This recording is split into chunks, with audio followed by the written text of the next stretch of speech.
ಆ ಜಾತಿ ಈ ಜಾತಿ ಎನ್ನದೆ ಲಿಂಗವ ಕಟ್ಟಿ ನೀ ಮೆರದೆ ಎಲ್ಲರ ಪ್ರೀತಿಯ ಪಡೆದೆ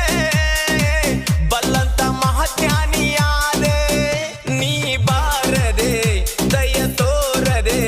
ನೀ ಬಾರದೆ ದಯ ತೋರದೆ ಮತ್ತೊಮ್ಮೆ ಜನಸಿ ಭಾಷರಣ ಮಾಡುವೆ ನಾನಿನ್ನ ಜ್ಞಾನ ಕಲ್ಯಾಣದಣ್ಣ ನೀ ಬಾರೋ